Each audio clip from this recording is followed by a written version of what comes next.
Assalamualaikum warahmatullahi wabarakatuh. Salam sejahtera buat kita sekalian. Om Swastiastu, Namo Buddhaya, salam kebajikan, dan salam sehat.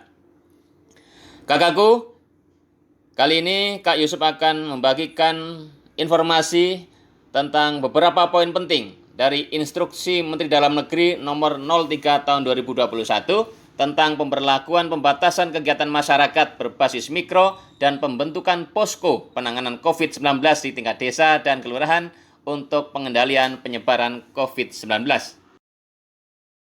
Menindaklanjuti arahan Presiden Republik Indonesia yang menginstruksikan agar kebijakan pemberlakuan pembatasan kegiatan masyarakat atau PPKM untuk diperpanjang dengan berbasis mikro dan membentuk posko penanganan coronavirus disease 2019 atau COVID-19 di level desa dan kelurahan, maka pemerintah Republik Indonesia melalui Menteri Dalam Negeri mengeluarkan Instruksi nomor 03 tahun 2021 tentang pemberlakuan pembatasan kegiatan masyarakat berbasis mikro dan pembentukan posko penanganan coronavirus disease 2019 di tingkat desa dan kelurahan untuk pengendalian penyebaran coronavirus disease 2019.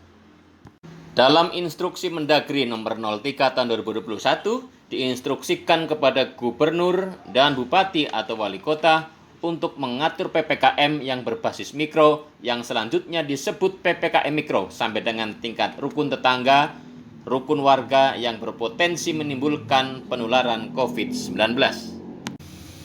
PPKM mikro dilakukan dengan mempertimbangkan kriteria zonasi pengendalian wilayah hingga tingkat RT dengan kriteria diantaranya adalah zona hijau dengan kriteria tidak ada kasus COVID-19 di satu RT.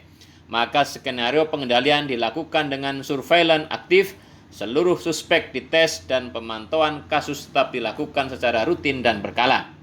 Untuk zona kuning dengan kriteria jika terdapat 1 sampai dengan 5 rumah dengan kasus konfirmasi positif dalam satu RT selama 7 hari terakhir, maka skenario pengendalian adalah menemukan kasus suspek dan pelacakan kontak erat, lalu melakukan isolasi mandiri untuk pasien positif dan kontak erat dengan pengawasan ketat. Untuk zona orange dengan kriteria jika terdapat 6 sampai dengan 10 rumah dengan kasus konfirmasi positif dalam satu RT selama 7 hari terakhir, maka skenario pengendalian adalah menemukan kasus suspek dan pelacakan kontak erat, lalu melakukan isolasi mandiri untuk pasien positif dan kontak erat dengan pengawasan ketat, serta menutup rumah ibadah, tempat bermain anak, dan tempat umum lainnya kecuali sektor esensial. Dan zona merah dengan kriteria jika terdapat lebih dari 10 rumah dengan kasus konfirmasi positif dalam satu RT selama 7 hari terakhir, maka skenario pengendalian adalah pemberlakuan PPKM tingkat RT yang mencakup menemukan kasus suspek dan pelacakan kontak erat, melakukan isolasi mandiri atau terpusat dengan pengawasan ketat, menutup rumah ibadah, tempat bermain anak, dan tempat umum lainnya kecuali sektor esensial, melarang kerumunan lebih dari 3 orang, membatasi keluar masuk wilayah RT maksimal hingga pukul 20.00, dan meniadakan kegiatan sosial masyarakat di lingkungan RT yang menimbulkan kerumunan dan berpotensi menimbulkan penularan. PPKM Mikro dilakukan melalui koordinasi antara seluruh unsur yang terlibat, mulai dari ketua RT, RW, kepala desa atau lurah, satuan polisi Pamong Praja, Satlinmas, Babinsa, Babin Kamtipmas, tim penggerak PKK, Posyandu, Dasawisma, tokoh masyarakat, tokoh agama, tokoh adat, tokoh pemuda, penyuluh, pendamping, tenaga kesehatan, dan karang taruna, serta relawan lainnya. PPKM Mikro dilakukan bersamaan dengan PPKM Kabupaten atau kota yang terdiri dari membatasi tempat kerja atau perkantoran dengan menerapkan WFH sebesar 50%, dan WFO sebesar 50% dengan memberlakukan protokol kesehatan secara lebih ketat. Melaksanakan kegiatan belajar mengajar secara daring atau online untuk sektor esensial seperti kesehatan, bahan pangan, makanan, minuman, energi, komunikasi dan teknologi informasi, keuangan, perbankan, sistem pembayaran, pasar modal, logistik, perhotelan, konstruksi, industri strategis, pelayanan dasar, utilitas publik, dan industri yang ditetapkan sebagai objek vital nasional dan objek tertentu, kebutuhan sehari-hari yang berkaitan dengan kebutuhan pokok masyarakat tetap dapat beroperasi 100% dengan pengaturan jam operasional, kapasitas, dan penerapan protokol kesehatan secara lebih ketat.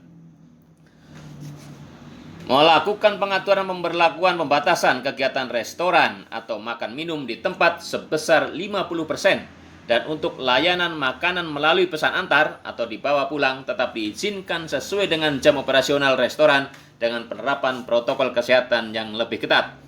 Pembatasan jam operasional untuk pusat perbelanjaan atau mal sampai dengan pukul 21.00 dengan penerapan protokol kesehatan yang lebih ketat.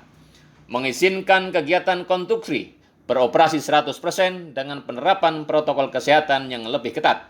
Mengizinkan tempat ibadah untuk dilaksanakan dengan pembatasan kapasitas sebesar 50% dengan penerapan protokol kesehatan yang lebih ketat.